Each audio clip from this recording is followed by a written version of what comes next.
they're going to take with them, that they will never forget. So we are going to start our night by congratulating Aiden Anthony.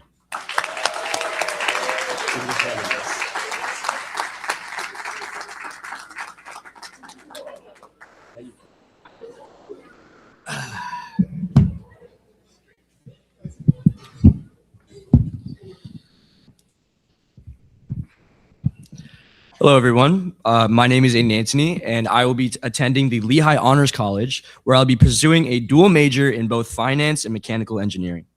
One pivotal experience I will always keep with me is the dynamic of my Period 1 AP Lang class. Our teacher, Mr. Diamond's warm attitude was welcoming, and it made me feel like the class was just a group of friends having a great discussion. Our days of sentence diagramming taught me what really random English terms, like what a gerund is. But most of all, I think that class made me realize my broader potential in subjects I may have previously struggled with. Mr. Diamond's unique teaching style showed me that with a new perspective, you can succeed at anything. Thank you. Thanks, Aiden. And next we have Hiba Basit. Okay, Hiba's not here, but we appreciate it, and we will definitely recognize her in school tomorrow. Next, we have Benjamin Courtney.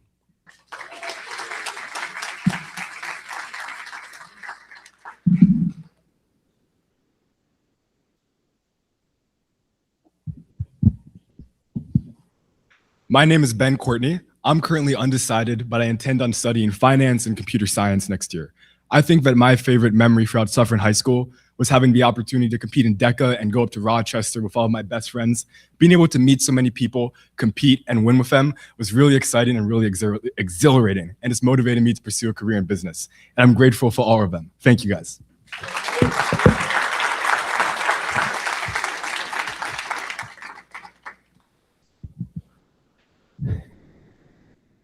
And next, we have Fionnuala Courtney.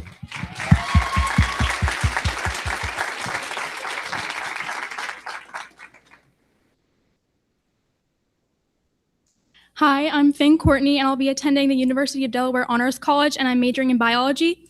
My favorite memory at SHS is being a part of the Class of 2026 club and planning events like Junior Prom. Thank you.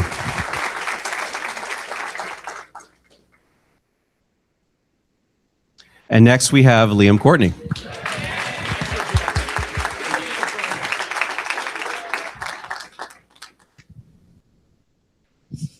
Hi, I'm Liam Courtney. I'm not as cool as my sister. I'm still undecided for college. I plan on studying economics or finance, and my favorite memory about Suffern was probably playing volleyball.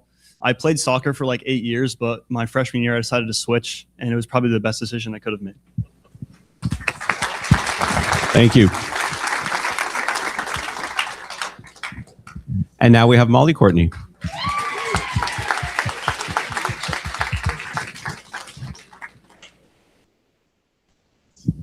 I'm the last Courtney. Hi, my name is Molly Courtney. I'll be attending Connecticut College, and I'll be majoring in English. And my favorite memory was participating in the district tour for the spring musical and getting to spread Suffern music throughout the elementary schools and just getting to inspire all the kids. Thank you. And next we have Molly Dicker.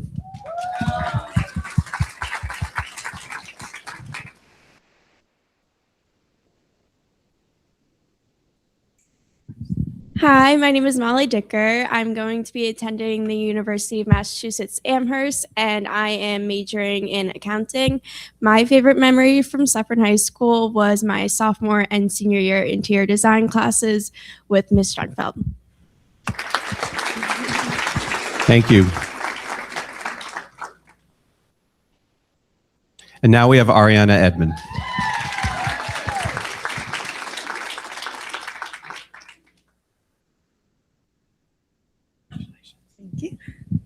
Hello, everybody. I'm Ariana Edmond, and I will be attending George Washington University in DC for biology.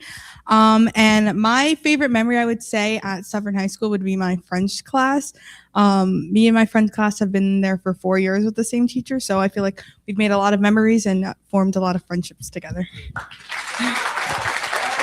Good job.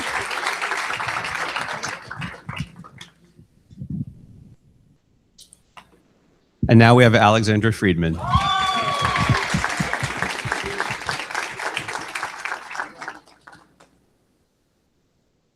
Thank you. Hi, my name is Alexandra Friedman. I'm going to be studying nursing at the University of South Carolina Honors College. And one of my favorite things about Suffern is honestly the teachers. They were always supportive. One of my most supportive teachers was Mr. Johnson in AP Chemistry. I had him for 2 years, and I honestly made my best friends in that class. Thank you.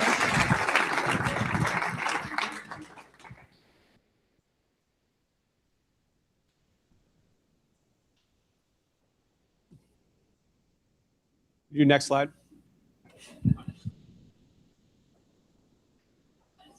There we go.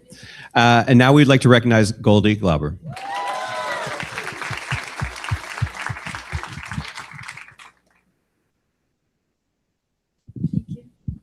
Hi, my name is Goldie Glauber. I will be attending Villanova University with a major in neuroscience on a pre-medicine track. And something I loved about my time here at Suffern High School was the STIR class and all the memories I've made there with my friends.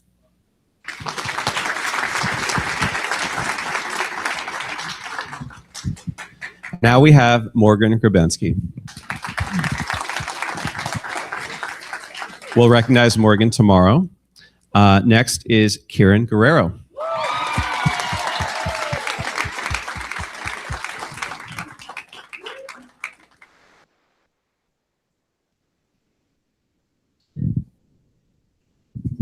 Hi, good evening, everyone. My name is Kieran Guerrero.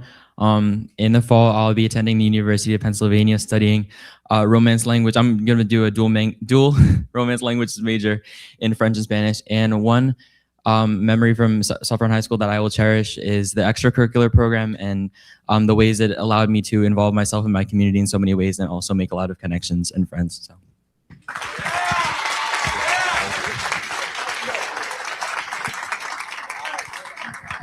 Now we'd like to recognize Daniel Hodge.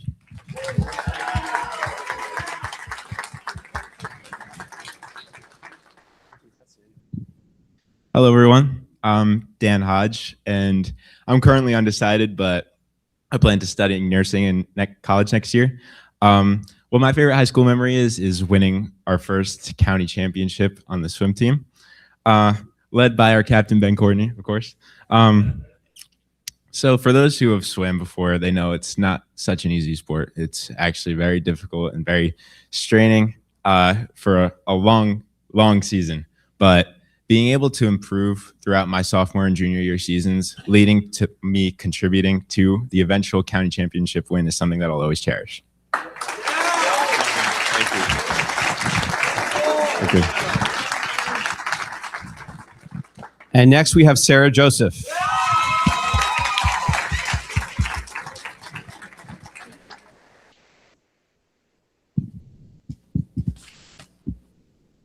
Hi everyone, my name is Sarah Joseph. I have not yet decided where I will be attending, but I am between UC Berkeley and Cornell University, where I plan to study computer science. One of the experiences I treasure the most from Suffern High School is the opportunity to participate in our science research program known as STIR. Through this program, I got the opportunity to author my own research paper exploring the use of AI within our district. I had the chance to gather perspectives from both high school and middle school teachers and students, and this helped me understand the impact of AI in our school district. I got to use this to make informed decisions around its usage. I'm especially grateful for the guidance from Ms. Weber and Ms. Minnick, and I wouldn't be able to do it without their guidance. Thank you.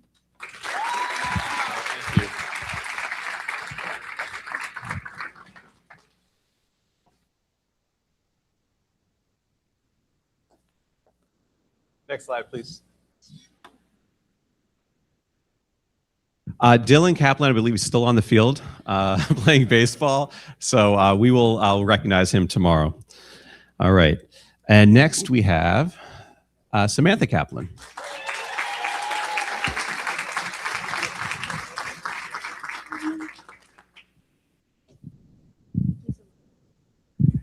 Thank you. Hi, I'm Samantha Kaplan, and next year I'll be attending the University of Maryland, and I'm currently undecided about my major. One of the memories I'll always cherish from Suffern High School is being a part of the Class of 26 Club and planning events like prom and decorating our spirit hallway every year. Thank you.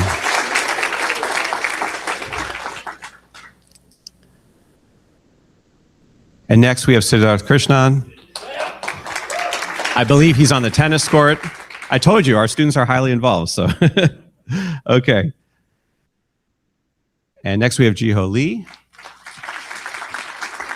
We will recognize her tomorrow. We'd now like to recognize Ivan Lee.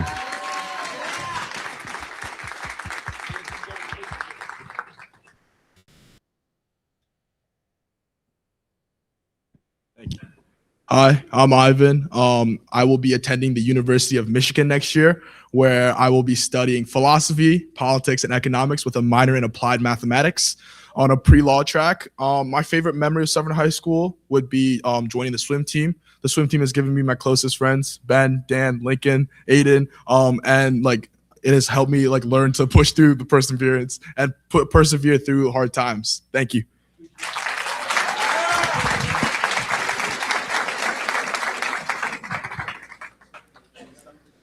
Next, we have Eason Lin.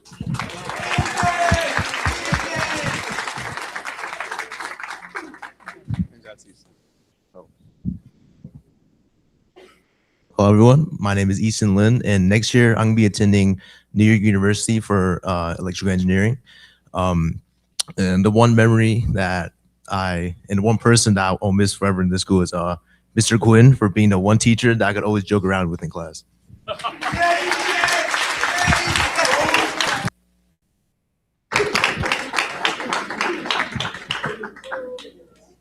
And next we have Isabella Luna.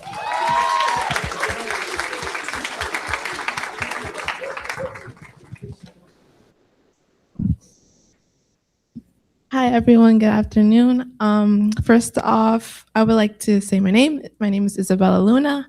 I would like to thank God that I'm here. And also, next year, I will be going to Ramapo College. I will be studying music education. And one thing that I will cherish most is my relationship with my teachers, because I have always been able to account with them. And like whenever I need extra help, just ask them questions. I've always felt comfortable with them, and each teacher has their own personality, which I like. So that's it.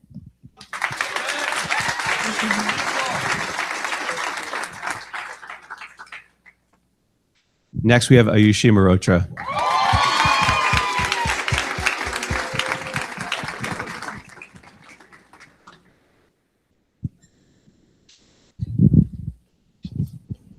Hi, my name is Ayushi. I will be attending Princeton University next year. Guys, and I'll be studying computer science. One thing that I'll always remember from Suffern High School is my friends, and also my experience with my teachers, who have always supported me and encouraged me to, beyond academics and grades, encourage me to believe in what I believe in and stay passionate. Thank you.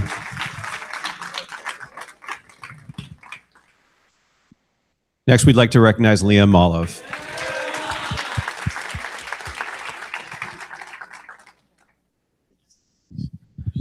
Hi, everybody. My name is Liam Olive. I'm undecided on where I'm going to college, but I intend to take a pre-law track. My favorite high school memory comes from this year, playing tennis. We played against Harrison High School. It was one of my toughest matches, but once I won, everybody came and rushed the court. We won the match, and it was truly an exciting moment for me and the entire team. Thank you. Thank you, Liam.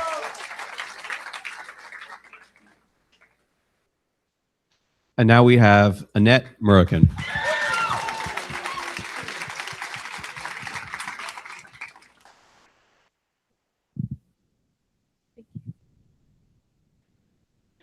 Hi, my name is Annette Merkin. I'm going to Siena Honors University for a combined BSDO program. And one of the things that I'll forever cherish during my time at Suffern High School is the Suffern Music Department. I definitely think the Suffern Music Department's been like my second home throughout my 4 years of Suffern High School, whether it's been throughout musicals or various concerts with people I've known for all 4 years. I'll definitely remember the Suffern Music Department as being so important to the person I am today. Thank you. Thanks, Annette.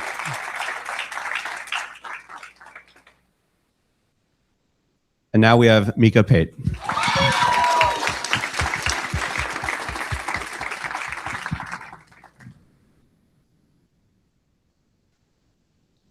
Right. Hello, I am Mika Pate, and I will be at the University of Virginia next year studying architecture and possibly also dual majoring in aerospace engineering. And and something that I will always cherish about Suffern High School, like Annette, is the Suffern Music Department and Mr. McCarter.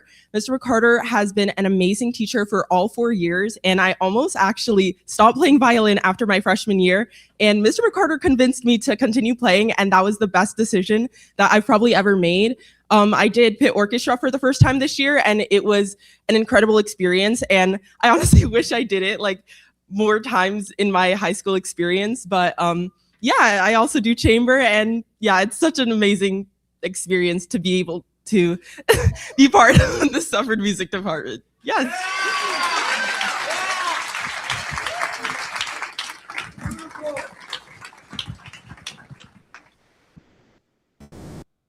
Max Perlman. I believe he's also on the baseball field right now. All right. Lacrosse. Sorry. Yes. Do we have score updates for baseball and lacrosse right now? No? Okay, we'll get back to that. All right. Okay, next we have Matthew Posner.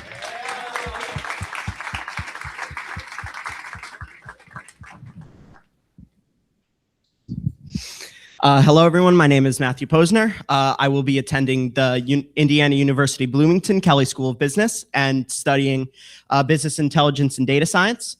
My favorite memory throughout Suffern High School was my relationship that I've built with two of my teachers, Mr. Lofberg and Mr. Schwartz, who throughout my high school career, through tough times, through good times, have always been there to chat with me and help me through any time that I need support.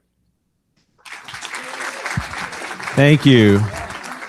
So I do see a couple of our baseball players. How'd you guys do? Yeah, all right, there we go. All right, there we go. So I'm gonna back up a little bit. Dylan, we did say your name, so we just love to invite you to come up to tell us a little bit about where you're heading to school. Gonna keep going back. Give us a second.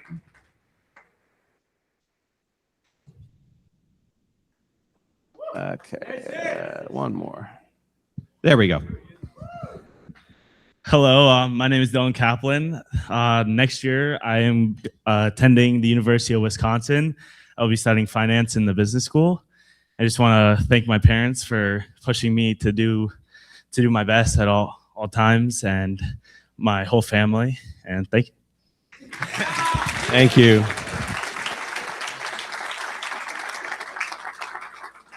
Great job. All right, we're going to move forward again.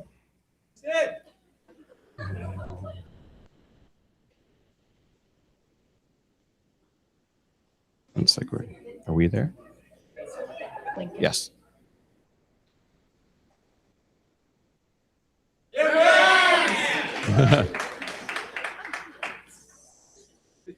Okay, next we have Lincoln Priscintelli.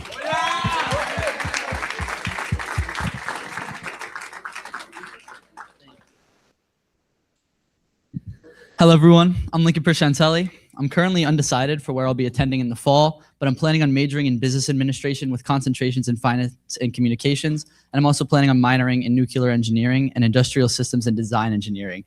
Well, what I'm going to cherish most about Suffern High School are all the extracurricular experiences.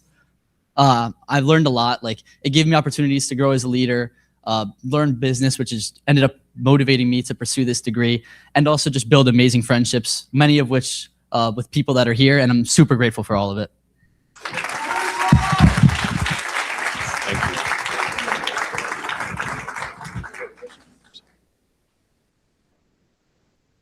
And next we have Shia Prezel.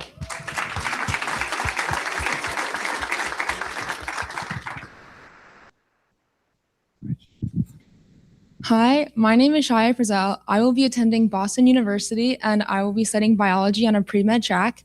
And one thing I will never forget about Suffern High School would be my 10th grade AP seminar class and the connection that I made with Miss Minnick and all the advice that she's given me throughout my high school career. Thank you. Next we have Sarah Rabinovitz, also playing in the chamber orchestra tonight. Hi, my name is Sarah Rabinovitz, and I will be attending Purdue University's Honors College, and I will be studying political science. One thing I will cherish about Suffern High School is Mr. McCarter and the entire Suffern Music Department. Mr. McCarter's kindness, support, and dedication to his students has truly changed the trajectory of my high school experience in a way that I could not be more grateful for. Thank you. Thank you.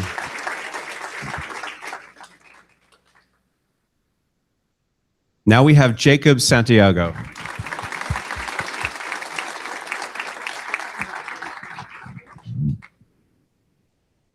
Hi, good evening. My name is Jacob Santiago. I will be attending Purdue next year, studying engineering, and I would say my favorite Suffern memory would be joining the Student Advisory Council run with Dr. Adler, and we basically looked and listened to what students around the school had to say and then tried to make an impact within our administration to make a change and make a difference. And I'm truly thankful for Suffern High School's support through my 4 years, and I'm truly grateful for it. Thank you.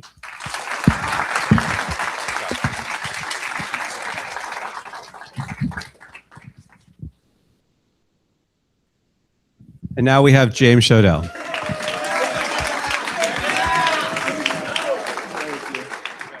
Thank you. Hi, my name is James Shodell, and I'll be attending the University of Massachusetts Amherst Honors College for Mechanical Engineering. And my favorite memory from high school is my first ever Spirit Week, especially the day with like the bouncy castles and the popcorn. I just remember walking outside and getting to hang out with all my friends like Liam, Dylan, everyone here. It was just awesome.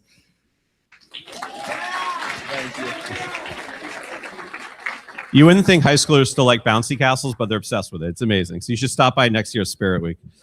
All right. And next we have Brody Seltzer.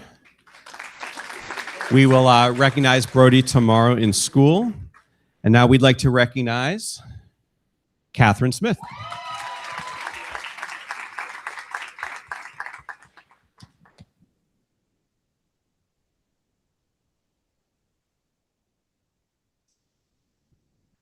Hi, I'm Katie Smith, and I'm currently undecided in both my college and major.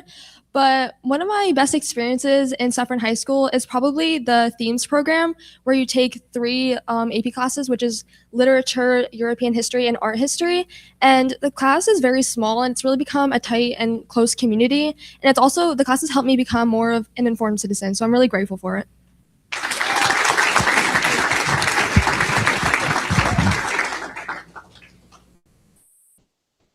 Next, we have Aaron Sparrow.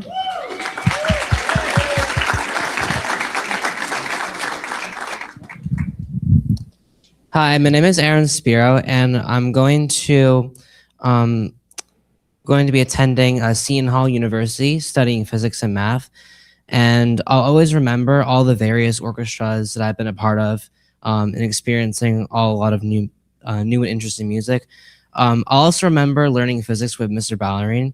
He made physics really engaging and fun, and it's really shaped the trajectory of my science path over high school. Thanks, Aaron. Good job. Next, we have Alexis Weinstein.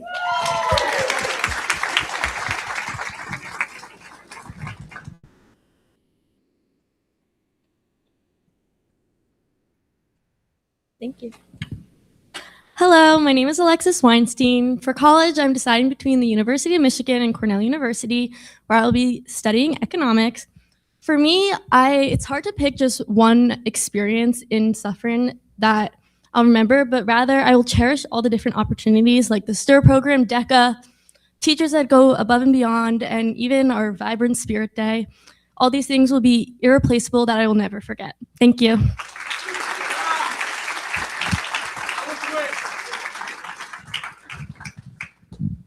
Now we'd like to recognize, excuse me, 1 second. We'd like to recognize Grace Wilson Cahill.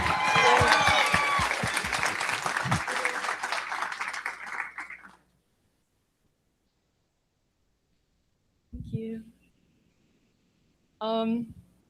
Hi, my name is Grace Wilson Cahill, and I'm currently both undecided in both my school and my major, but the thing I cherish most about Suffern is all the connections I have made with my teachers over the past 4 years. They've been beyond supportive whenever I was stressed out, needed help, or just wanted someone to talk to help navigate the pressures of school. And they all helped me grow into the person I am today and helped me find more confidence in my personality. And like more specifically, even though there's so many teachers I would like to thank, I just want to specifically thank Miss Minnick, Miss Blyde, Miss Farrow, Miss Cleary, Mr. Schwartz, Miss Crespo, Mr. McCarter, and so many more teachers for always being there for me and being my support system. And I'll never forget them, and I'll miss all of them.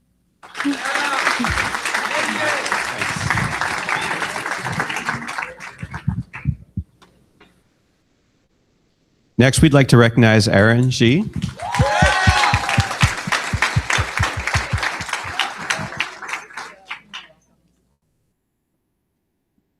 Hi, my name's Erin. In the fall, I will be studying at Dartmouth College, studying economics and finance. One thing I would cherish most about Suffern High School is definitely going to be the everyday moments with the people around me, whether it was just laughing with friends in the hallways or just the small, simple moments that made every day feel familiar. It was always those small moments that ended up meaning the most. Thanks.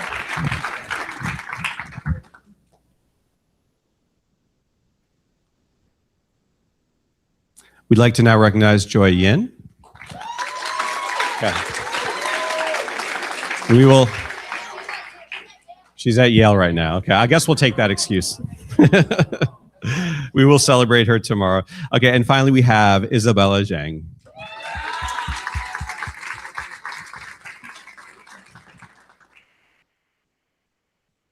Hi, my name's Isabella, and I'll be attending University of Rochester studying mathematics. My favorite moments in Suffern High School was in the musicals and the talented people I met throughout my high school career. Thank you. Thank you. So you saw what I meant. We had members of the chamber orchestra, baseball team, all over and all walks of life come in. I also heard another theme, which is just the deep gratitude for teachers who made our students who they are today. So if you're a teacher at Suffern High, please stand up. I believe we have Mr. McCarter, Mr. Kaplan. Thank you so much.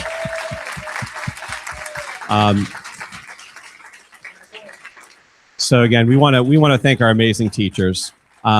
Thank you, families, once again, for all your sacrifices, for being such a support. And every time we recognize our students, part of the credit goes to you and all the work you do at home. So at this point, Dr. Gunnarsson, we are concluding our top 10%. If you want to say a few last remarks, and then we'll move on. Thank you, everyone. Thanks for coming tonight.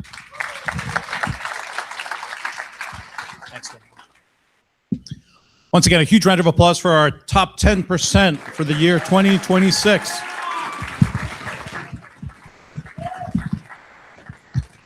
I appreciate Dr. Adler recognizing, obviously, the sacrifices that you as parents have made, all the work and dedication that our top 10% students have had. You recognized our teachers, our Board of Education administrative team, but really we need to give a big round of applause, and I'm going to ask Dr. Adler and his team, Ms. Castaldo, Dr. Douglas, and Ms. Monaco, who's not here tonight, just to stand for a round of applause for their leadership. Thank you so much.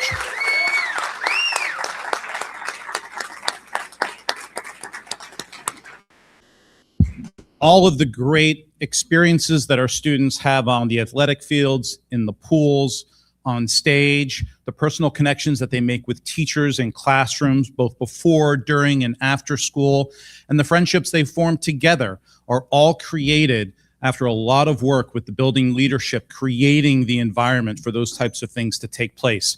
And I know that they don't get recognized every single day, but I wanted to take that moment to thank them for all their work and dedication and making your experience that much better for being here at Suffern High School. I'd like to thank everybody for coming out this evening. We are going to take a 5-minute break. You are all welcome to stay for a Board of Education meeting. We are going to have some great presentations, capped off by a wonderful presentation about our upcoming budget. More than welcome to stay, but you don't have to. So take a few minutes, enjoy the rest of the evening. Thank you.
All right, everyone, if I can ask our board members to make their way back to the table, we will get started momentarily.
Okay, all right.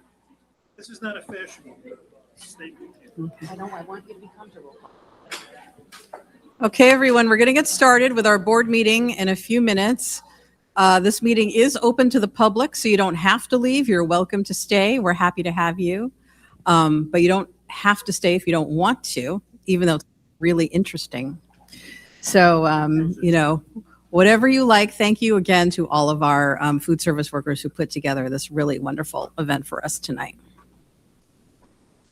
How are we doing back there, Sharuk? Good? Okay, I'm ready to go whenever you're ready. We're live. Okay. All right. Good evening, everyone. Welcome back. This is the regular meeting of the Suffern Central School District Board of Education for Tuesday, April 21st, 2026. May the record reflect that all board members are present, except for Ms. Joy Yin. And we will begin with the Pledge of Allegiance. I pledge allegiance to the flag of the United States of America and to the republic for which it stands, one nation, under God, indivisible, with liberty and justice for all. Okay, our first item is the public hearing on the 2025-2026 proposed code of conduct. That is just for this portion of the meeting. Is there anybody who is here to speak specifically to the 2025-2026 proposed code of conduct? Okay, looks like not, so we're going to move on to our student board member report. And Mr. Robbie Schwartz is with us tonight. Good evening, Robbie. Good evening. Hi, my name is Robbie Schwartz, and I'm not actually in the top 10%, but I'm here. Thank you. At RP Connor Elementary School, the UPK team, Dr. Dawson, Ms. Burr, and Ms. Kogan presented at the Transitions Conference on Friday, highlighting how they foster belonging, kindness, and connection in their classrooms. We are proud of their thoughtful work in creating inclusive, supportive environments and look forward to sharing highlights from the event. RP Connor and Cherry Lane will host their annual community night on Tuesday, April 28th at Suffern High School beginning at 6:30 p.m. This year's event will celebrate cultures from Mexico, Guatemala, Ecuador, Italy, Israel, Brazil, El Salvador, Sri Lanka, Ukraine, and the Philippines. Thank you to the families for their support in making this event possible. At Cherry Lane, the 5th grade Math Explorers taught the entire Cherry Lane staff how to do a week-long PBL project as part of their initiative to build a growing library of student-created math how-tos. They presented their project at a staff meeting where they shared their thinking, answered questions, and modeled how the unit could be implemented. A few weeks ago, members of Girl Scout Troop 40201 completed a bronze award project focused on improving pickup and drop-off procedures at Cherry Lane. After identifying confusion and long lines, the students designed a new traffic sign and are finalizing a video to help guide families. Over at Sloatsburg, Salzburg Elementary is excited for their PTA-sponsored assembly this Friday with BMX Air. This high-energy BMX assembly pairs jaw-dropping stunts with heart-centered lessons on kindness, anti-bullying, and respect. It is an unforgettable experience that empowers students to embrace a never-quit attitude while building a more supportive school community. The Sloatsburg Montebello Family and Community Night is on April 30th from 6:30 to 8 p.m. at Suffern High School. Montebello, among the many things happening in April, this month is Autism Awareness Month. On April 20th, students in 4th grade were visited by representatives from Blue Path Service Dogs, an organization dedicated to providing service dogs for children with autism. During this visit, students had the chance to learn about autism and the importance of accepting and embracing others. PBL units are often running at Montebello, and last week, students had multiple visits from community members, including a local fly fishing couple talking to students about their upcoming trout release, and Sloatsburg trustee Mark Bitterman talking to students about another upcoming project. At Suffern Middle School, on Wednesday night, Suffern Middle School will co-host their multicultural night with Suffern High School, held at the high school. The night will be filled with food, music, dancing, and is a great opportunity to meet and mingle with other families in the district. It begins at 6 p.m. Beetlejuice, Beetlejuice. I'm not going to say it 3 times. Come and watch the 6th graders perform in this hit show on Friday, May 1st at 7 p.m. and Saturday, May 2nd at 4 p.m. Now the high school. Tomorrow night, the Suffern High School and Suffern Middle School, Valencia Latino clubs are hosting a joint multicultural night. In continuing with our Honor Society inductions, students will be inducted into the Art Honor Society this Thursday at 7 p.m. Mu Alpha Theta, the Math Honor Society, is hosting its induction next Wednesday. On Thursday, April 30th, is the STIR Symposium in the SHS Library at 5:30 p.m. Friday, May 1st, is Decision Day, whether students are heading to college, joining the workforce, enlisting in the military, or pursuing other paths. This event recognizes their hard work, growth, and achievements. Seniors are encouraged to wear gear that represents their future plans and will be celebrated during unit lunch. Thank you. I have select choir, so.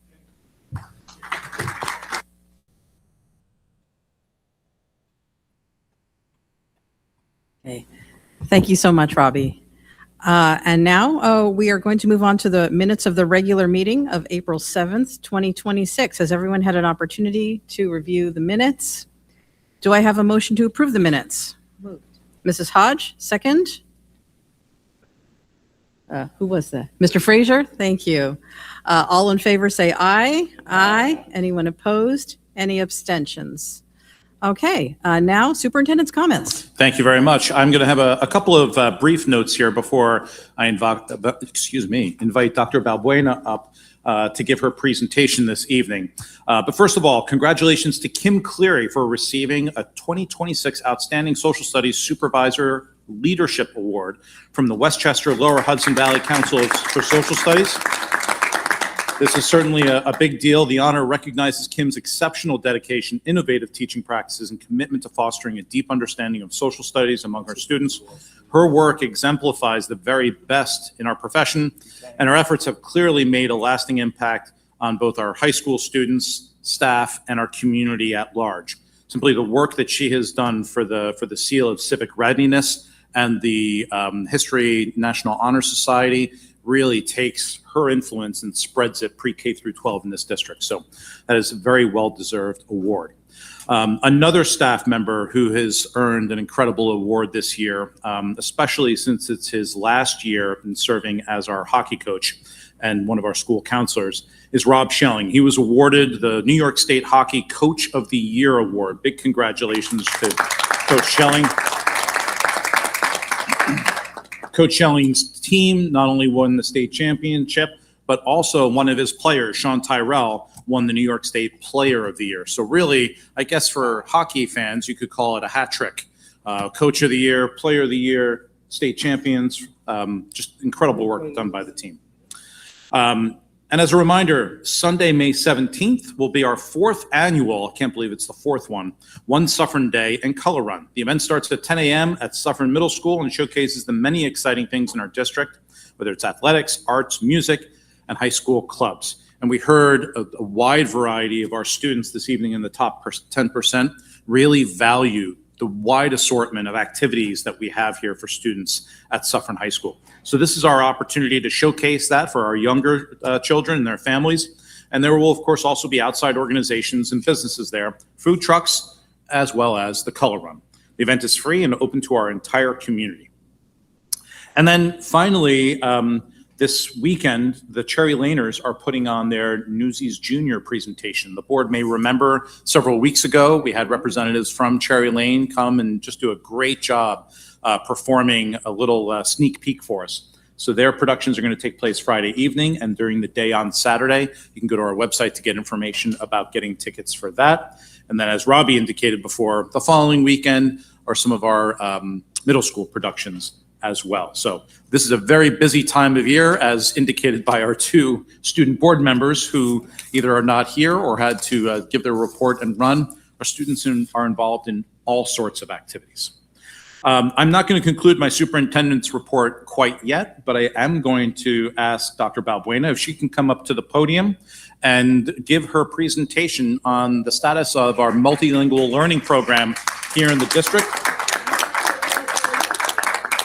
Dr. Balbuena and her team have really taken this program to incredible heights over the last 5 years. I had the pleasure of joining the Suffern Central School District right along with Dr. Balbuena, and I've seen what she brought in as a new observer to the work that we were doing here at Suffern Central, and she has truly seen a very clear roadway and a pathway to enhancing language learning for all Suffern Central students. And what I really respect and admire about Dr. Balbuena is that she recognizes that a multi-language learning program is not only important for our students who may come in with a greater proficiency in another language, but it's really powerful for our English-speaking students and their families.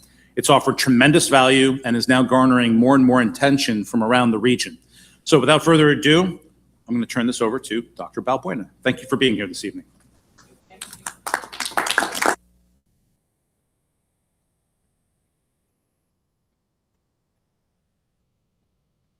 Can you hear me now? Oh, yes.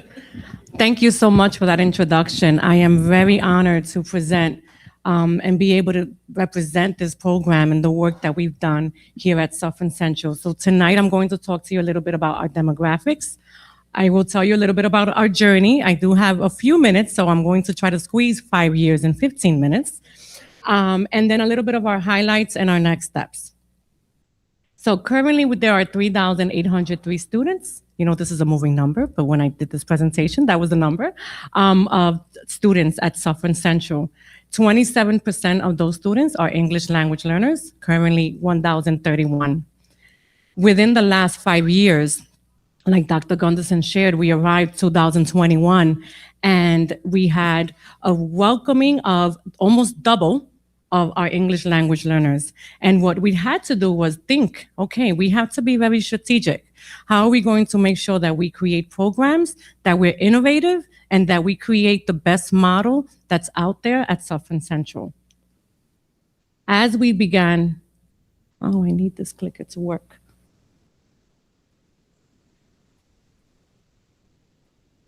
Thank you.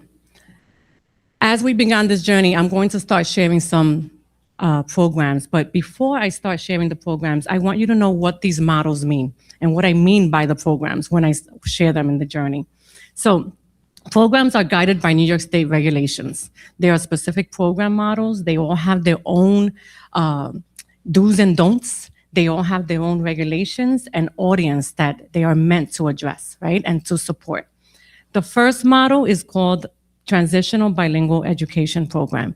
That model, the purpose of the model is to gain English proficiency, but it does not have any commitment to that home language. So the second model is a one-way dual language program. What that model does is that students, it's intended for English language learners. Students will learn English while maintaining and strengthening their home language. So you already see how each model is building on the other one, right? As research, as society gets to learn more about what the research was saying, what experiences from other programs, each program became stronger. The third model is a two-way dual language model. And as you see my little target symbol up there and the number 1 Suffern, that's the model that we wanted to bring and open up at Suffern Central, because it truly represents an inclusive model and what we truly stand for here at Suffern. It's an opportunity where all students are welcomed. And I actually voted twice, I just realized, because it's a true core of students that are native English speakers have an opportunity to become bilingual. Not only students that are native English speakers, but students of third languages. So right now we have Haitian Creole, we have Ukrainian, we have German, and then that have recently applied, we have Urdu, and one more language. So the languages keep growing, right? So this is an opportunity for multilingualism. It's an inclusive environment and everyone is welcomed. So with those 3 program models in mind, now I'm gonna share where our students are. So for our English language learners, we wanted to make sure that our district was in full compliance and really meeting Part 154 regulations. And we quickly did that, right, Dr. Gunderson? In like 2 years, we were able to go from, we're very proud to say that we were able to have K-12 one-way dual language programs within 3 years. We were in compliance and meeting all the Part 154 regulations. If you notice here, where are they now? 45% of all our English language learners are enrolled in the dual language program. 53% are in the ENL track. And that means they're not enrolled in the program. And that's also, you'll see a little bit more information about that. It's the amount of sections we could offer. The TBE, while we, there's going to be some information where I show you that we phased out a little bit. We still maintain that program because what we want to make sure that we do is that our students at the high school level, that they do not miss the opportunity to be in AP classes and in honors classes and college level classes. So right now, as we've been in this journey, those classes are not offered in Spanish, but the state gives us the permission, right, to code them as transitional bilingual ed programs. But these programs are only offered at the high school level, only for that opportunity. So if the child is in a dual language program, that means that 50% of their day is in English and 50% of the day is in Spanish, okay? Who are the students that are in our two-way program? So we just started this program 2 years ago. I say 2 years ago, but this is our second year. So it's right now in kindergarten and first grade. This is the demographics of the program. And if you noticed, this is a combination of Sloatsburg and R.P. Connor, both K-2 schools. All kindergarten students, we have a 50-50, right? So 50% of the students that are enrolled in that program are native English, and 50% of the students are English language learners, native Spanish. In first grade, we actually have 29 native English and 28 English language learners in the first grade. So we're very proud of that number. But one point that I want to reiterate is that right now, in both schools, in both grades, we have a wait list. Because as parents are finding out, and as they learn more about the success of the program, they want to sign up the students. So we're very proud of that. I also want to take a few minutes to also talk about the responsiveness. A lot of this work happens collaboratively with principals, with Hilburn staff, with our teachers, with our coaches. I'm going to talk a little bit about everyone in a few minutes. But we are very responsive to what our community is asking for. This year at R.P. Connor, we actually started with 2 one-ways. But because we had 7 native English, right? We're very true to the percentage. But we had 7 native English families that said, we don't care that that's a one-way model. We need you to turn it into a 2-way for our students. And then Kelly, who's here tonight, we looked at each other and we said, fine. Our 1-way just became a 2-way. And we accepted all 7 students with 13 English language learners. So that is the only class, it's a little off balance. But at the core, we make sure that we keep to this ratio. So our journey, I'm going to tell you a little bit about our journey. So as I said, we started 2021 and the goal was to meet compliance. We had a transitional bilingual ed program in 2 of our classes, and we started with a bilingual ed committee. We wanted to research, we wanted to make sure how are we going to launch. A lot of the presentation that I offered to families before they joined the program comes from the information that we actually developed from the committee. What were the principles that we were going to launch our program? What were the non-negotiables? What were we going to focus on? What were we going to do each year? 2022, 2023, we launched our first one-way program. We were very strategic and intentional. We started in kindergarten, 6th, and 9th grade because we wanted to show to the community that we were committed to this program and it wasn't going away. Then we began the phase out of the elementary TBE. So we wanted to make sure that that program now turned into one way. A year later, we continued the expansion. We landed at K-12, and we completely phased out the elementary version of the TBE program. Last year, we started our first two-way dual language program. We were really happy. We started that at kindergarten in Sloatsburg. And then immediately in 1 year, as you could tell, in both RP Connor and Sloatsburg, we have K and first grade two-way dual language program. With the promise that next year, both schools, K-2, will have a full K-2 two-way dual language program. And again, that's in the 3 years. So that means the commitment to the program continued, and every kindergarten that's coming in, and we were able to keep our commitment that the program continues. So we're really proud of that. So I want to share a little bit about what were the practices that supported us as we launched this program.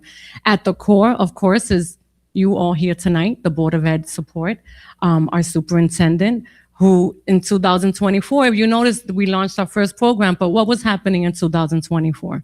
The restructuring, right? So when you go to your superintendent, you say, hey, how about we start this two-way dual language program? In the middle of, you're also restructuring a whole bunch of schools. And he says yes, then you know we have some commitment, right? So here we are today. Of course, with our ASI support, our building leadership support. Again, we reiterated this is a district K-12 vision. And of course, moving forward, always with intentionality and research. This is a quick, just visual. I can't speak much about it tonight, but we made sure that we based our decisions on national research. And the next slide, I'll talk a little bit about the professional learning that we engaged. We also partnered, community and family engagement was very important. 2 points, very important points, is that our family resource coordinators are key in just sharing information, informing our families, but family orientations are key because no one applies to the program without attending an orientation and knowing, having the knowledge to say, this is something that I want for my child. One of the best practices that we have to ensure that the dual language program is successful is the commitment that we have to learning and professional growth. Again, you're going to hear the word research so many times because that's what we do. We read all types of research. We're constantly trying to figure out what the data is saying. We are constantly trying to learn from others. And as I'll tell you in a minute, others are trying to learn from us as well. So we have top-notch training for our teachers. We partnered with the Center for Applied Linguistics. Currently, we're working with the Center for Biliteracy.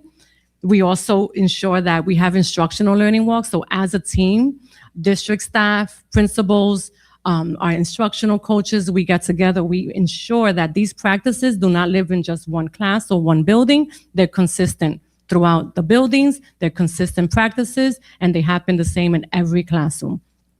So and let me just tell you a little bit about the pictures. So up here, this group went to Naisabe with our presenters who, again, they're here. And what we did was we presented because on year one, we decided to say, why not also learn about stations and how to have data-driven small group instruction. And our teachers jumped on that journey and they learned and they tried. And year two, we're presenting on a conference with others learning about all the work that we've done. The picture below, again, this is the work, right? This is the work of instructional coaches, sitting down with the teachers, developing those stations. What are we going to name them? It has to be consistent, right? What does it look like in each classroom? And the last picture there to the right, we had the main boardroom full, right? It was full of visitors that came from throughout the Hudson Valley. It was actually 12 school districts neighboring districts that came to see our program and actually learn from us, and of course give us feedback, because we opened up our arms and said, tell us what you see and tell us where we could grow as well. But we had so much positive feedback and great feedback that our teachers received. So at the core of all of this, we want to foster a culture of risk-taking and vulnerability. Let's just try it, right? Let's just try it, and that's the culture that we've created with our teachers. So what's next? We're going to continue to strengthen our knowledge about what is biliteracy. It's really important that our community understands that there's a difference between the science of reading for monolingual learners and the science of reading for multilingual learners. And actually, New York State just released these briefs, and this is the visual that you see there. We immediately, our coaches, we went to the training and joined and trained our literacy specialists, our ENL teachers, our dual language teachers. And this is the journey that we will continue next year around what is biliteracy and what does cross-linguistic connections look like. One of the core things that we want to do is make sure that that learning that I just shared, that other districts are also learning from us and that we're learning from them, that we don't just have it live in the dual language world, that we also expand it into every classroom, because best practices work for all students. So the concept of stations and the concept of MTSS and small group instruction, that's something that we will be now collaborating with a wider audience, right? With a wider team, with a larger team. So our future learning and focus, again, those innovative practices, we're going to expand that stations concept that's centered on small group instruction and expand it across all classrooms. We're going to continue to collaborate, and this was all work, again, that I would be remiss if I don't mention that this was collaborative work with our instructional coaches, with our dual language teachers, with our principals, and our team on really how do we leverage our colleagues' strengths. So we have literacy specialists, we have ENL teachers, we have FLES teachers. What role do they play in the science of reading for multilingual learners? And at the core, of course, is always, what does the evidence say? We're going to gather our evidence, gather our data. And of course, if, once I present more information, I'll be able to present data. But what we have a lot of is a lot of testimonials, okay? And we have a surprise parent that just showed up and said, I want to talk about the program. On my way here, I had text messages, I had emails from community members who were saying, oh, I heard you're presenting, I want to share my story. And that for me is even stronger than any data or number that we could gather. So we're really proud of that, and it actually makes me very emotional that there are so many people that think that this have impacted their family, their lives. I want to make sure that I take some time to thank all our dual language teachers. As I shared with them recently, they are truly the petals that make the beautiful flowers, because without the work that they are doing, without the work that they have in front of the kids, and there's no way you could move in that trajectory without teachers that you're pushing them, right? If we are able to move the work that we just moved in this short amount of time, it's been because we are leaning on each other and really pushing our teachers who move and do everything that they could do with a smile. I also want to make sure that I thank my team here, the two instructional coaches. And of course, I think this is the fourth time that I say it, the building principals and our leadership staff, our ASI, and of course, our superintendent, and you as the board, to just really supporting this and really seeing multilingualism as an asset and a value for our inclusive community here at Suffern. Thank you. Thank you very much. Dr. Balbuena, thank you for the overview of the program. You're right. I remember when we first started here, I think it was one of the first few days that you and I were green here at Suffern Central, and you shared with me concerns about the district not being in compliance. And you are absolutely correct. In very quick order, you made sure that we implemented a plan where we would be in compliance. And not only were we now in compliance for a few years, but we're thriving as well. And so one added tidbit that I just wanted to highlight for the board's edification of the public is that on April 30th, we are going to be welcoming a distinguished visitor, Alyssa Alvarez. She is the Associate Commissioner in the New York State Education Department. She's responsible for all of bilingual education in the state, and she has seen that Suffern Central is on the map. Heard a lot about the professional learning that's been taking place here, and she's going to be visiting a couple of our schools and certainly meeting with you and your team. So I want to thank you for making sure that that we're being recognized, that your team is being recognized for the good work that they're doing for all of our students. So thank you so much, and thank you for your team.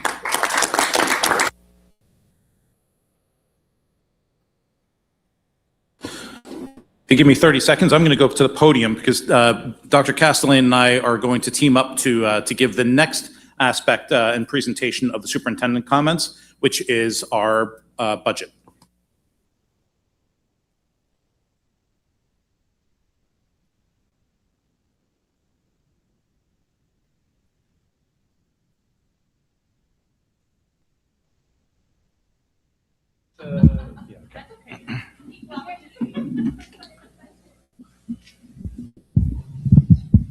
Good evening, everyone. This is a different vantage point. This is kind of exciting to be up here. We are now going to give I'm going to give a brief overview of where we are with regards to our budget workshop and the work that we've been doing. Admittedly, Dr. Castellane and his team, along with principals, department chairs, have been really working on all the details of the budget development, but I really wanted to frame out the work that we are doing here as a district to ensure that we are continuing to thrive as a district while being mindful of the very challenging economic situation that our communities are in right now, and also recognizing that the burden, if you will, of funding for public education is shifting more and more to the local tax base, as opposed to what's happened previously, which has been a greater federal and state support for public education. I'm starting off here on the presentation with always some beautiful photos, right? Because our work is grounded in those smiling faces, those curious minds, students who are looking to eventually be able to say that they are leaving Suffern Central School District and they are ready for what comes next in the world.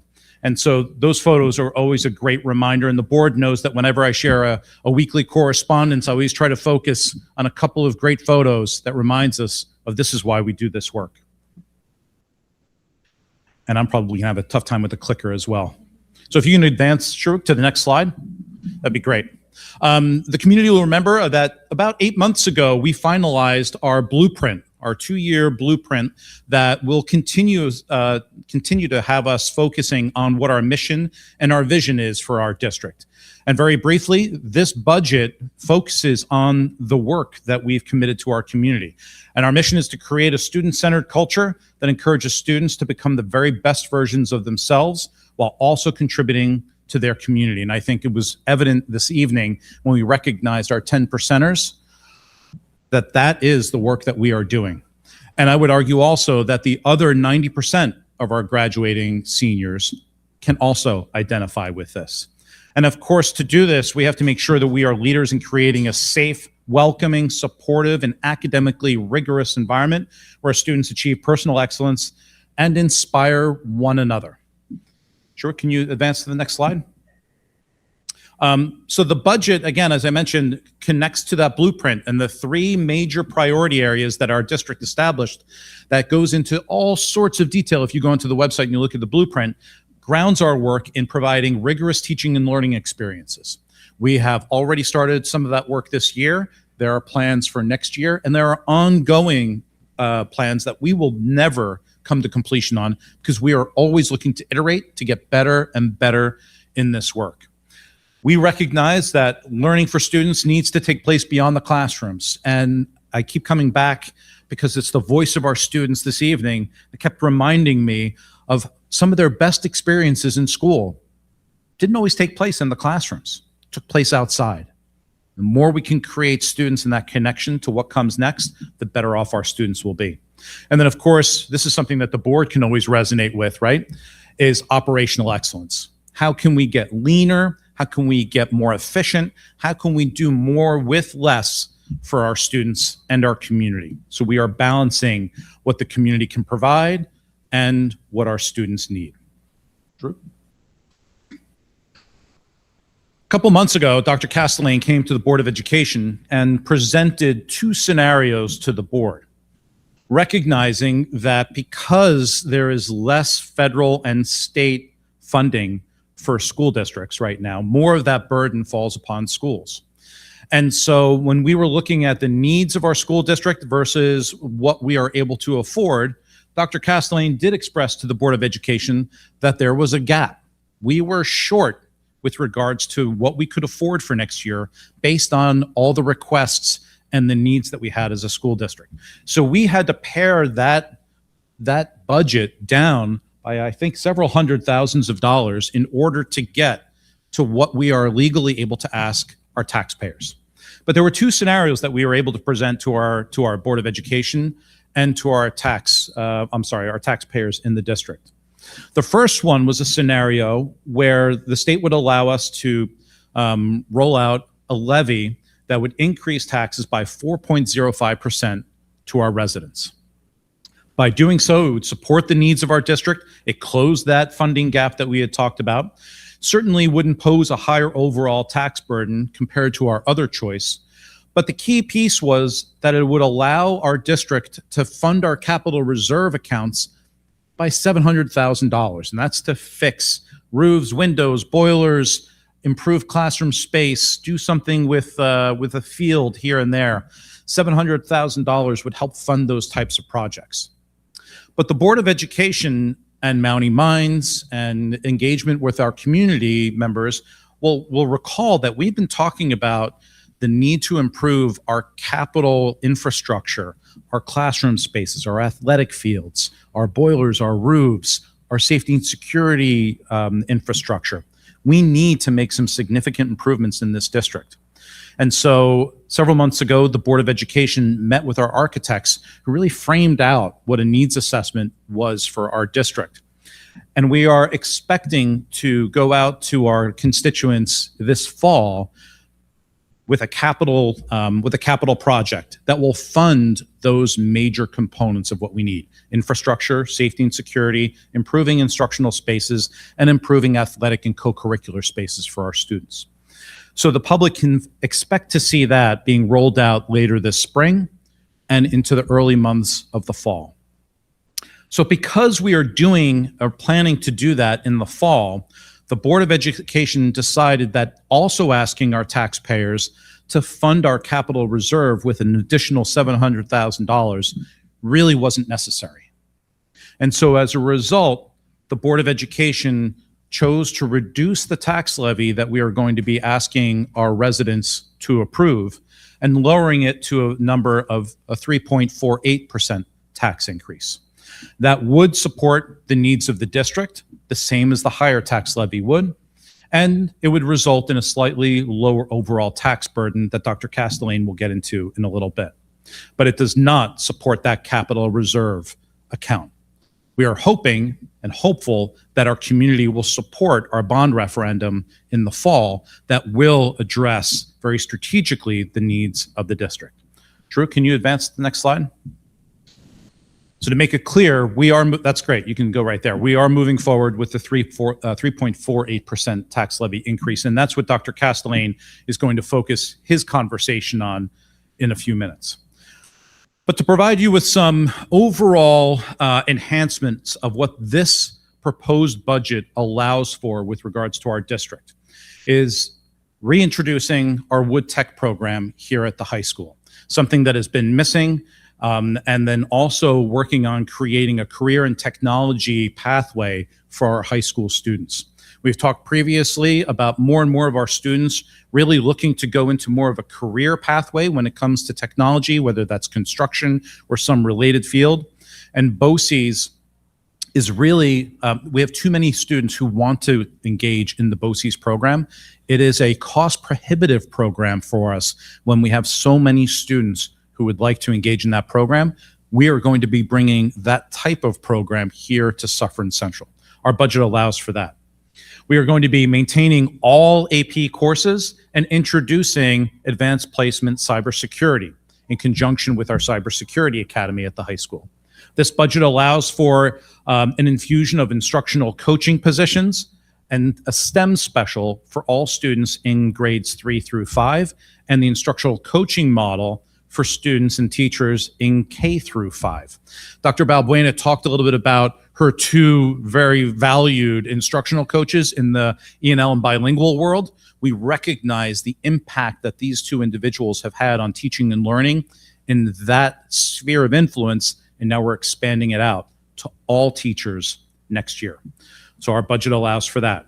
Our budget also allows for an assistant principal district-wide in the K through 5 arena, particularly for our two largest, most populated elementary schools, namely Cherry Lane and RP Connor, which have a higher population significantly than Sloatsburg and Montebello, surely because of their building capacity and the communities that they serve. So this individual will be supporting the principals, particularly of those two buildings, but will also have some roles in the other two elementary schools as well.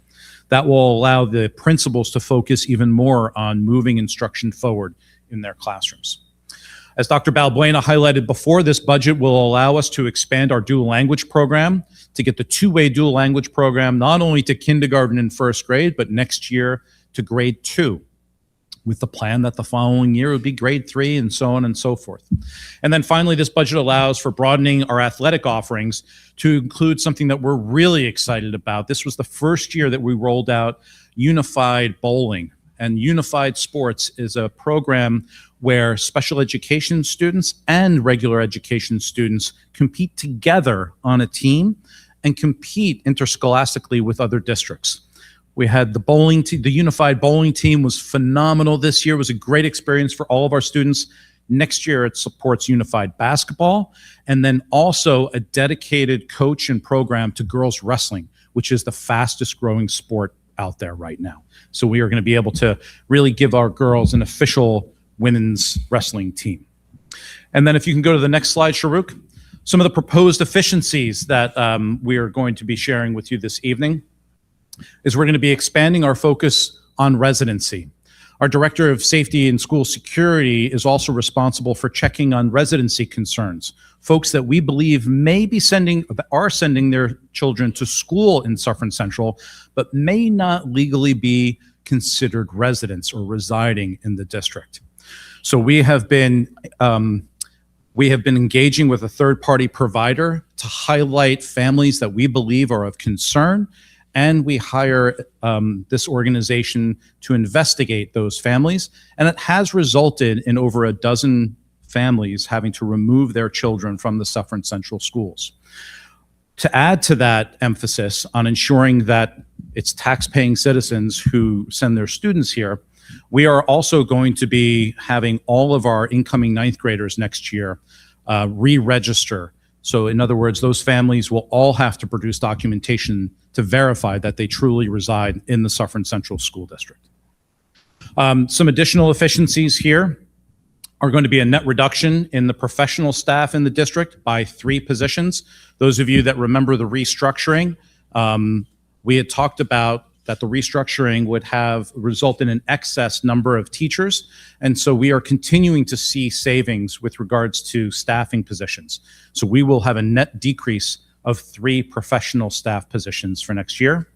Dr. Castellane is going to talk about some modifications to the transportation contract, an incredibly expensive endeavor for the school district that we believe we are going to be able to modify a little bit more to produce some efficiencies for us. Our chief technology officer, and Dr. McCahill, our assistant superintendent for instruction, have been working to reduce our instructional software costs to make sure there are not redundancies, to take some of the software programs that aren't being widely utilized in the district and seeing if there are other mechanisms that we can use to reduce those costs. And then this upcoming proposed budget also allows for and expects some additional rental revenues throughout the district. Typically, those are BOCES programs that rent space in our district. Now I'm going to turn it over to Sharuk, if you want to go to the next slide.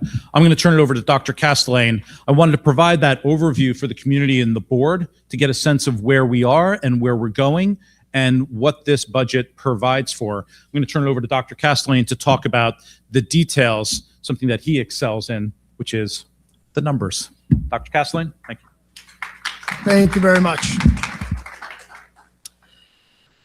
So again, this slide, I was hoping to have a different slide for you with a vote from the New York State government, but unfortunately they have not solidified their budget, which kind of leads us with the numbers that were presented several months ago. And one of the things I do want to just remind everyone is last year we had a similar situation take place. I know I talked about this before, but it's always a good reminder where last year we approved our budget, and New York State, after they approved their budget, they took approximately $100,000 away from the Suffern Central School District, right? So when they did that, I had to meet with my team over at central office, and then we had to decide how we were going to make those adjustments. So that is a reality that does occur even after passing this budget. If we end up with a little bit of a different figure, we have to have those conversations. I do want to point out though, and I'll get to in the next slide, once we approve our budget, if the state does come and they do give us additional funds, we are not allowed to spend any more than what the voters approved. So if they end up coming in and giving us $100,000 extra, we simply have to use that towards our fund balance. We're not allowed to put that into our budget. So I do want to point that out just in case these numbers do come in afterwards. I think it's important for everyone on the board and the community to just kind of know those facts. Projected revenues and expenses. So we walked back to Hilburn and talked about where we would be able to kind of move some of those expenses. If you remember, our expenses were a little bit higher. And I know Dr. Gunderson talked a little bit about attrition and meeting with certain department heads and certain teams and just kind of seeing where could we decrease a couple of things that for next year in order to kind of get that number down. So if you remember, that number was based, a couple $100,000 higher. So we were able to lower it down. As you can see, we took out the transfer to capital. So I do leave that budget line in there because I hope, depending on how our bond proposal goes, we might have to add that back in. So I think it's just consistent from year to year to see how that grows. So budget history. This is a slide that you saw previously.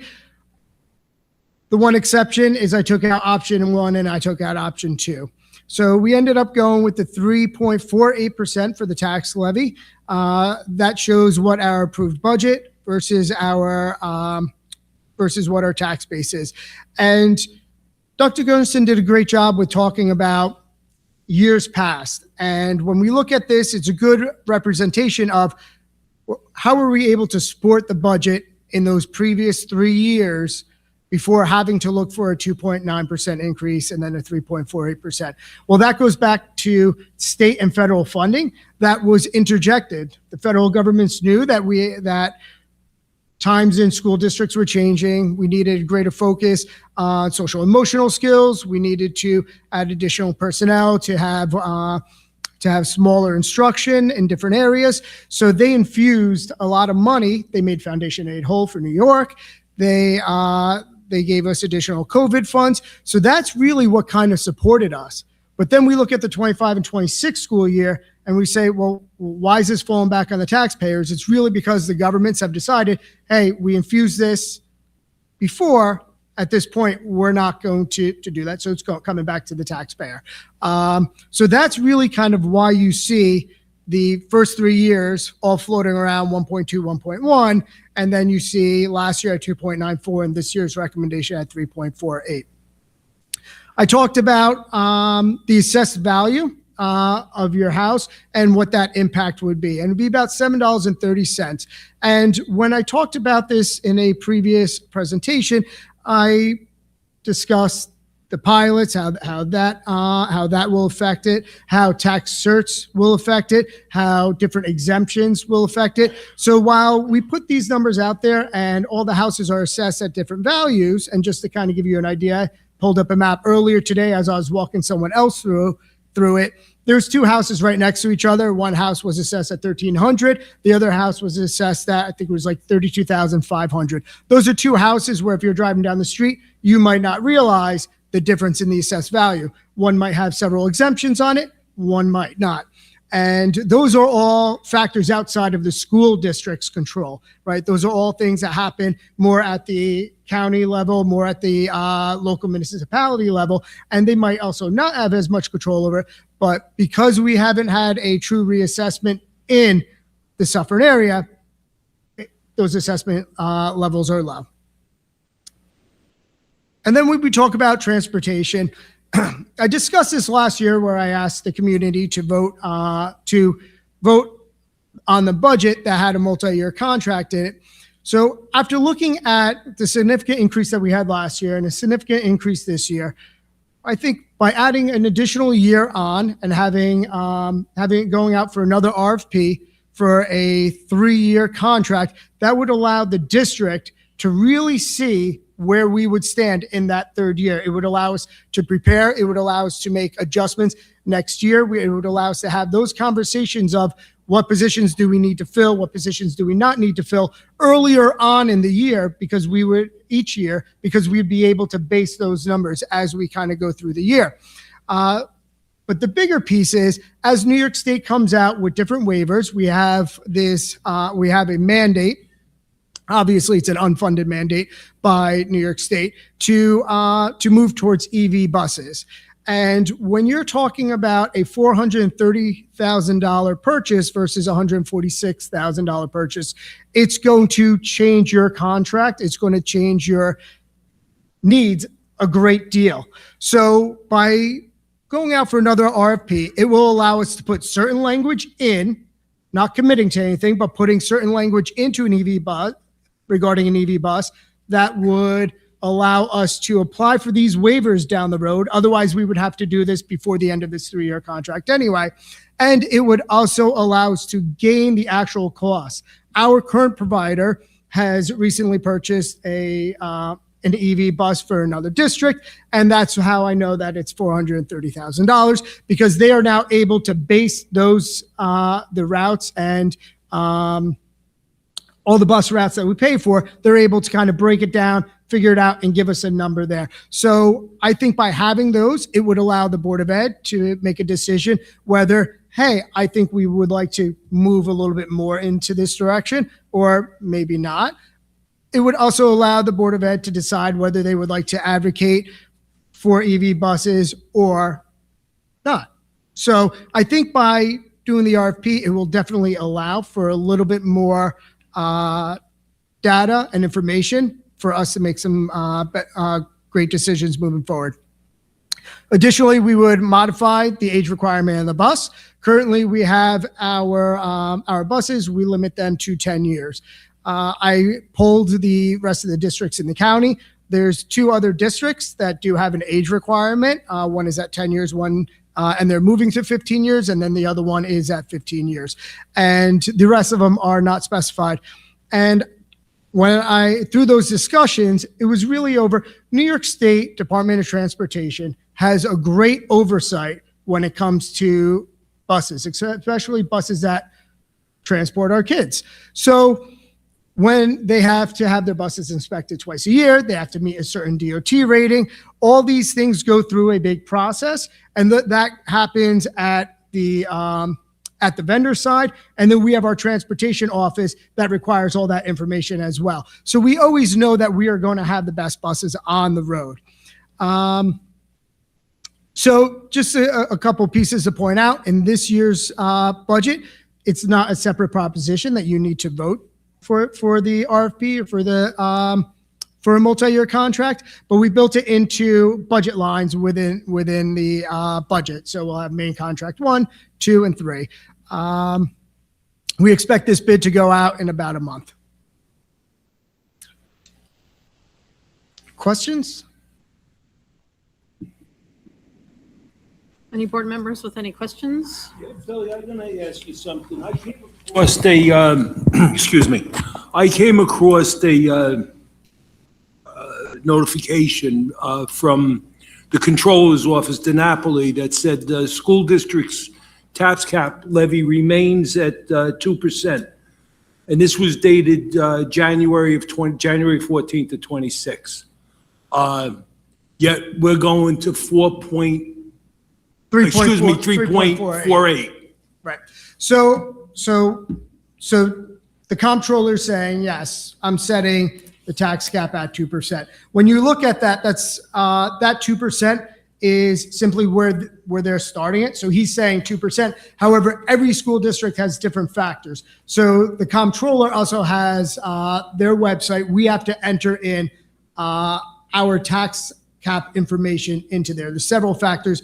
It's about an 8-step process. So along with that, we have to enter in the number of pilots that we have to. We have to have the allowable tax growth factor also goes in there. So there's other factors that go in there. There's a factor just for Rockland County. So when they say that it's 2%, it's more of we're starting it at 2%, but we are not piercing our tax cap. There's a line item in there for capital for exclusions. So if we were going out if we were moving capital money, funding our capital reserve, we'd be allowed to put that in for an exclusion, in which case it would raise that money. So what they're saying is, yes, we're setting it at 2%, but every school district has a different tax cap that they could go up to. So it's not 2%. No, so our tax, right, so the comptroller, the comptroller has our tax cap, once we fill it out, is at 3.48%. So if we we're at the tax cap, we're not going to be over correct. Budget or If we wanted to pierce the tax cap, we would need a supermajority, which is 60%. So we would need 60% of the vote to pass. We do not need that for the 3.48. But if that number was 3.5, we would be piercing the tax cap. So every district in New York has a different cap. number. I can tell you that our tax cap during those previous years where we had that money interjected, I know that at least one, possibly two of those years, the tax cap was only 1.17 or 1.11. I don't recall off the top of my head. Was that COVID money too, Billy? Because we were receiving money, the comptroller was like, we're funding you. You can only ask the taxpayers for this amount unless you intend to pierce the cap, in which case, again, you would need the 60% majority vote. Great. So at this point, that's where you kind of see the shift between the first 3 years and the last 2 years.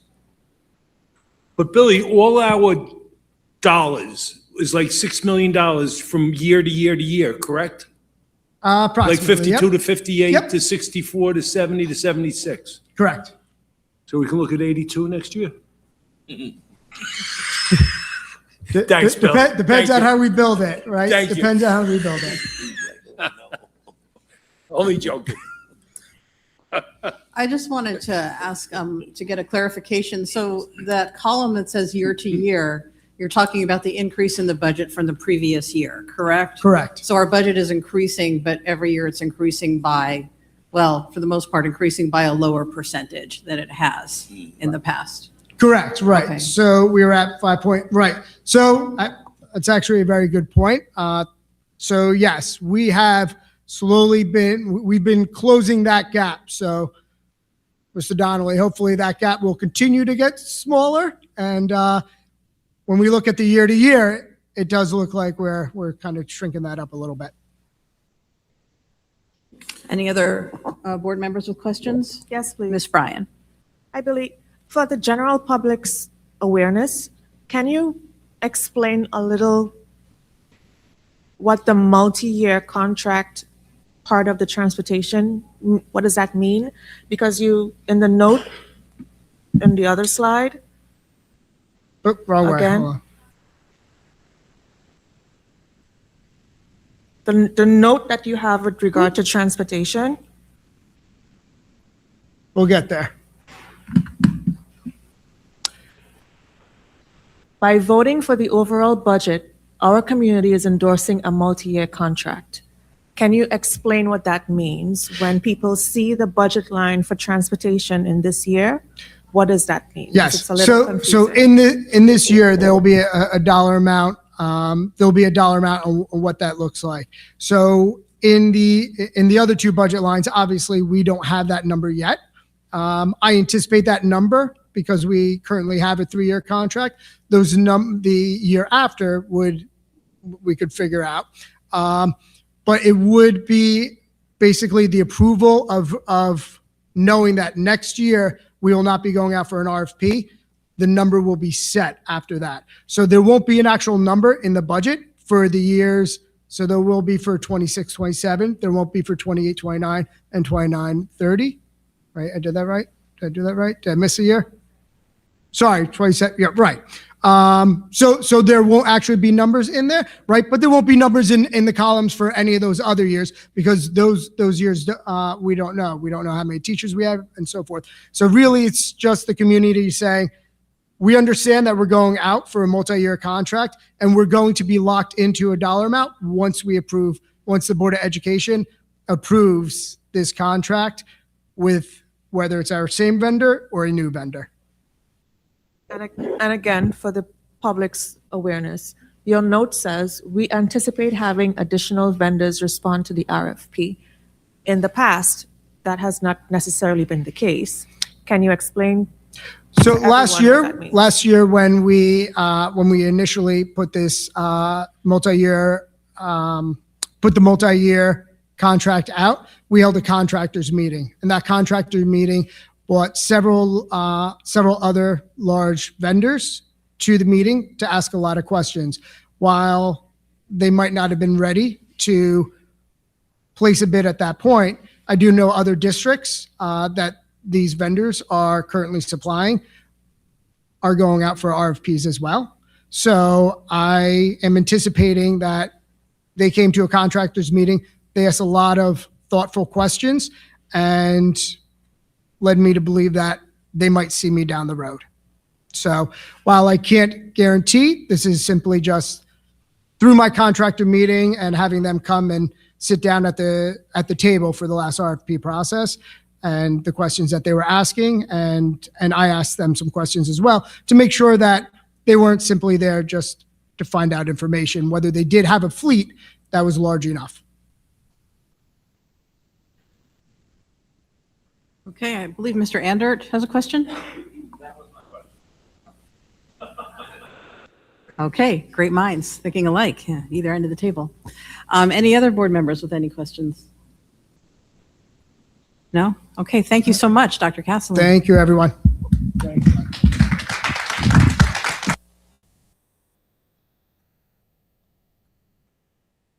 Thus concludes my superintendent's report. Okay, thank you so much.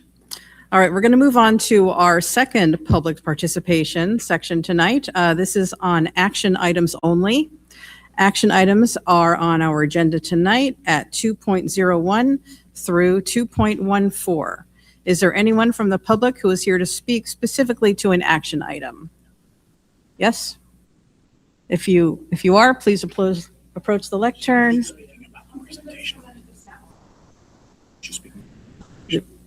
The one we just had? Okay. Hello, Ms. Stadnick. How are you? We turn off.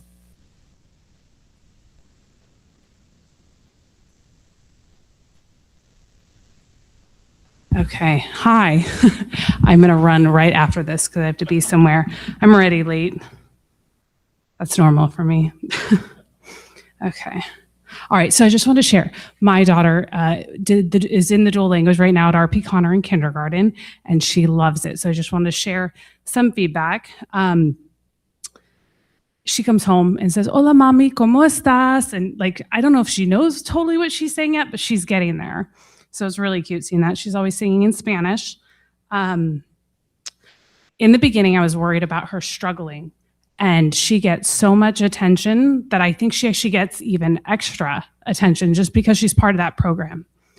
As the program keeps going, I think the biggest hurdle is parents being scared to put their kids in the program. But having seen it been done already 1 year at Sloatsburg and seeing the program actually happen maybe 30 years ago in my hometown, I saw the results. One of our family friends, their kids did the program very similar, and one ended up in an Ivy League college and the other a UC school system or UC college. So it turned out really great. So seeing that happen made me a lot less scared. Trying to make sure I'm not missing anything. So for me, when I see the changes happening in the district, this is one of the things that makes me want to stay, is watching her go through this whole program. It's keeping me here along with other things, but this is one of the big things that I'm very excited to stay here for. And that my daughter loves her teachers. And she has Miss Cardian and Miss Ruiz, who's over there. And the other thing I love seeing is it can seem with 27% English language learning that there's two groups operating independently throughout their school system, right, side by side. This is where you actually get to see them become one. They actually understand each other at a young age. The friendships are built then. So that's all I want to say. I just want to share that. Thank you. I'm running. Gotta go. Bye.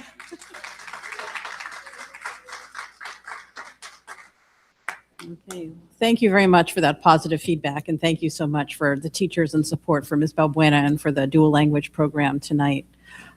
Is there anyone else who's here to speak on an action item or the dual language program or the budget? Okay, very good. All right. In that case, before I request a motion for consent agenda, is there any action item that any board member would like to pull? Okay, no? All right, very good.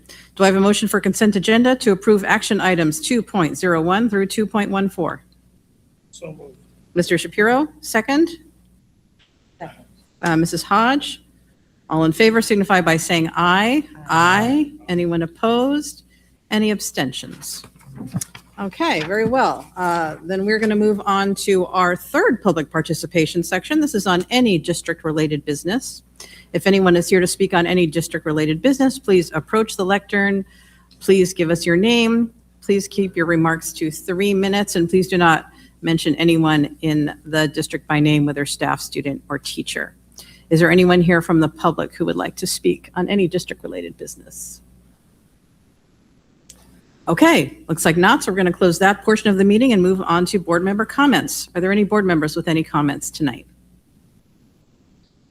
Mr. Shapiro? Okay, Mr. Shapiro.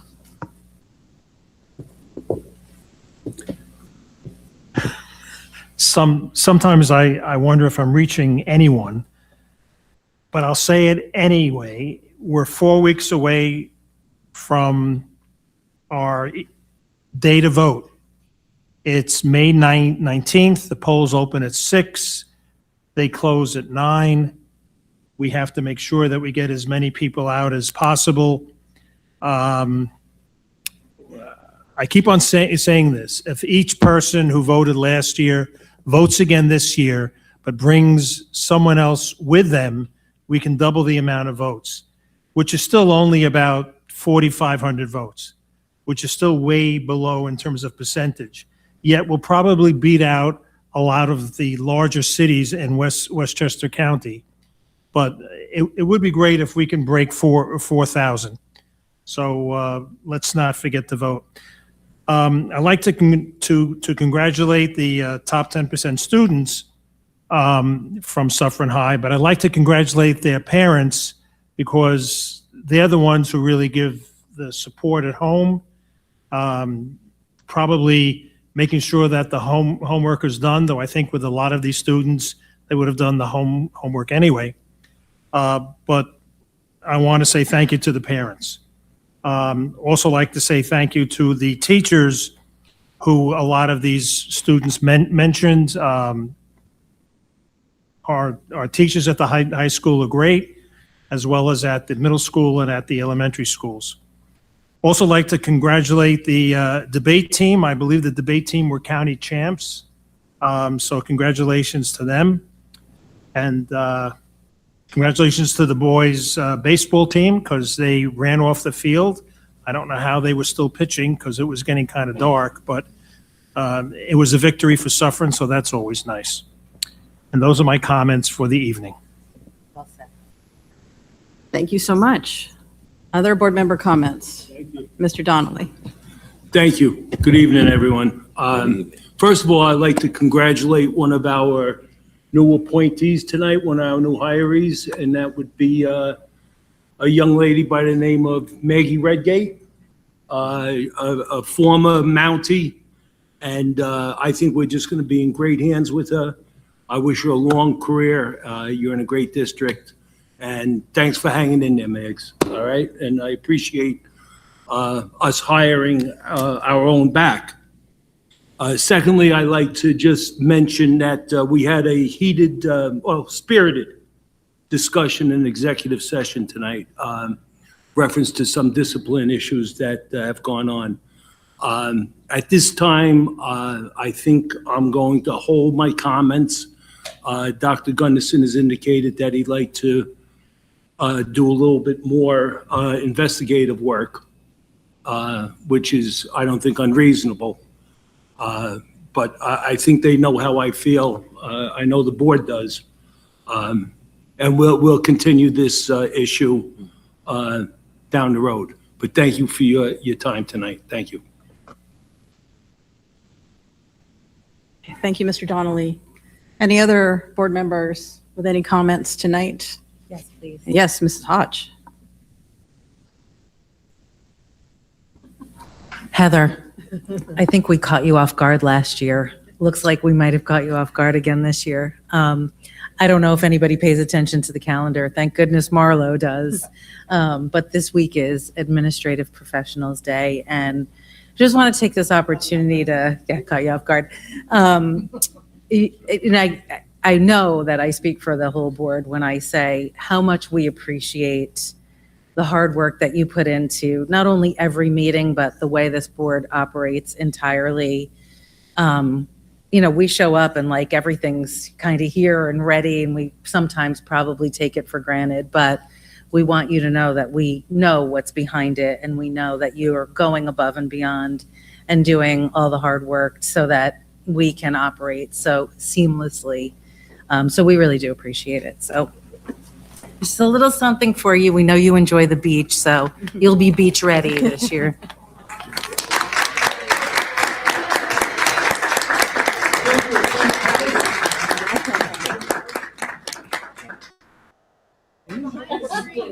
What is this? Go behind the screen? What is this?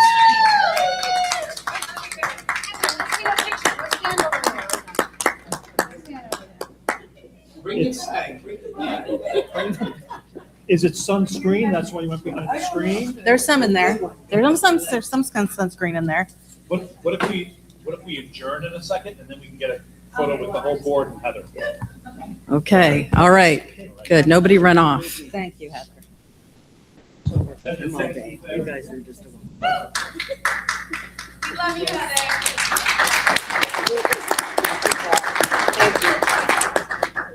Thank you so much, Heather. It's true. The reason we really can function at all is because Ms. Campbell's on top of her game.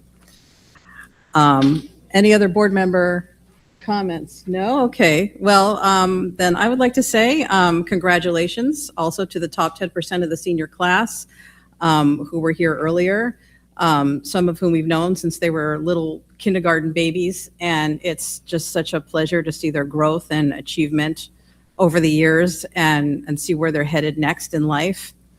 And I also want to note, as Dr. Gunderson said, that 90% of the Suffern High School class is not in the top 10%, but that doesn't mean that their stories and their achievements and their goals are any less important and significant. And they also make an enormous contribution to Suffern High School and to its success. So congratulations to all the graduates. Let's see. Let's move on to superintendent's closing comments. Except for the fact that I'd also like to thank Heather Campbell for everything that she does to keep a certain superintendent in order. I have no further comments, except thank you, Ms. Campbell. Okay. Okay, our next meeting will be May 5th, where we will be recognizing all of the tenure candidates and approving them. We will be right back here at Suffern High School in the cafeteria. So please come back if you would like and enjoy that event as well. And at this time, I would ask for a motion to adjourn. Do I have a motion? Motion. Mr. Frazier, second. No? Anybody wants to stay? Okay. Mr. Donnelly, all in favor signify by saying aye. Aye. All right. Very well. This meeting is adjourned, and we will see everyone back here on May 5th.